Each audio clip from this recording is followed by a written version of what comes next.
အားလုံးပဲမင်္ဂလာပါခင်ဗျာဒီနေ့မှာတော့နိုင်ငံတကာကနေပြီးတော့ခြားနိုင်ငံတနိုင်ငံကိုကုမ္ပဏီကနေပြီးတော့ကုန်ပစ္စည်းတွေတင်ပို့တဲ့အခါမှာဖြစ်စေဝယ်ယူတဲ့အခါမှာဖြစ်စေငွေဘယ်လိုပေးချေကြလဲဆိုတာကိုကျွန်တော်တို့တွေးခုကြပါသလားခင်ဗျာ export import line မှာလုပ်နေတဲ့သူတွေကတော့ MT700 ဆိုတာကိုသိပြီးသားဖြစ်မှာပါခင်ဗျာဒါဆိုရင်အဲ့ဒါကဘာလဲဘာကြောင့်ဒီလောက်ရေးကြီးနေရလဲကဲဒီဗီဒီယိုလေးမှာကျွန်တော်ကလွယ်ကူဆုံးနည်းနဲ့ share လုပ်ပေးသွားပါမယ်ခင်ဗျာ MT700 ဆိုတာ Swift system ကနေပြီးတော့ပေးပို့တဲ့ letter of credit issuing message တစ်မျိုးဖြစ်ပါတယ်။ရိုးရိုးပြောရလို့ရှိရင်ဝယ်သူရဲ့ဘဏ်ဘက်ကနေပြီးတော့ငွေပေးချေဖို့အတွက်အာမခံချက်ရှိတယ်နော်ဆိုတာမျိုးကိုရောင်းသူရဲ့ဘဏ်ဘက်ကိုပေးပို့တဲ့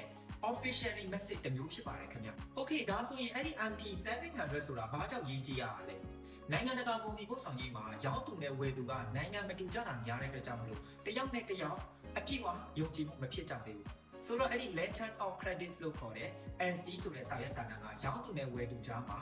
အာမခံချက်ထားတဲ့စနစ်တစ်ခုအနေနဲ့လှုပ်ဆောင်ပေးတာဖြစ်ပါတယ်ခင်ဗျဥပမာ Thai company တစ်ခုကနေပြီးတော့မြန်မာဘိုင်ယာစီကိုကုန်ပစ္စည်းတွေ export လုပ်တယ်ဆိုပါစို့အဲ့ဒီချိန်မှာရောင်းသူဘက်ကနေပြီးတော့ပစ္စည်းတွေပို့လိုက်ပြီးမှပိတ်ဆံမရရင်ဟောဝယ်သူတွေဘက်ကနေပြီးတော့လည်းပိတ်ဆံတွေလွှဲလိုက်ပြီးမှပစ္စည်းမရောက်လာရင်ရောဆိုတဲ့ risk တွေရှိပါတယ်ဆိုတော့ဘန်ဒီဘက်ကနေပြီးတော့ MT700 ကိုထုတ်ပေးပြီးတော့ချိန်နေနဲ့ချိန်ခါတွေလိုက်နိုင်ရမယ်လုံထုံးလုံနည်းတွေကိုသတ်မှတ်ပေးတာဖြစ်ပါတယ် MT700 မှာဘာတွေပါလဲဆိုတော့ဝယ်သူနဲ့ရောင်းသူရဲ့ information တွေပါမယ်ကုန်စည်ရဲ့ပမာဏနဲ့ပေးချေမဲ့ငွေရဲ့ currency ပါမယ်နောက်တစ်ခုကုန်စည်ကိုဘယ်ချိန်ဘယ်ရက်တွေမှာပေးပို့ရမယ်ဆိုတဲ့ expire date ပါမယ်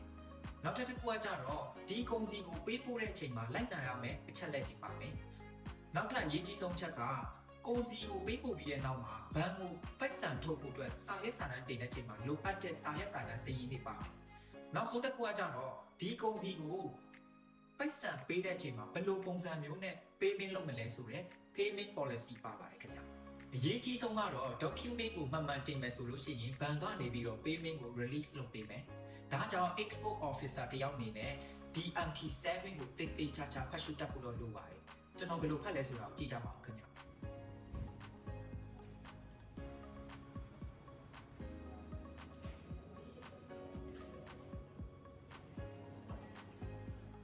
Okay ဒါဆိုရင်အခုကြည့်နေတဲ့သူက export officer တယောက်ဆိုလို့ရှိရင်လက်ထဲကို MT7 max ရောက်လာတာနဲ့ဘာလို့ရမှာလဲဆိုတော့နံပါတ်1ဘာအချက်လက်တွေပါလဲဆိုတာကိုသိစေချင်တယ်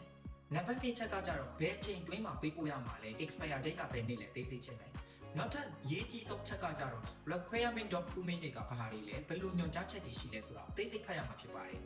သေးစိတ်ဆိုတဲ့နေရာမှာတစ်လုံးချင်းသေးစိတ်ကိုဖတ်ရမှာဖြစ်ပါတယ်တစ်လုံးလေးလွဲသွားတဲ့ discrepancy ဖြစ်သွားနိုင်လို့ပါဒီနေ့တော့ MT700 ကို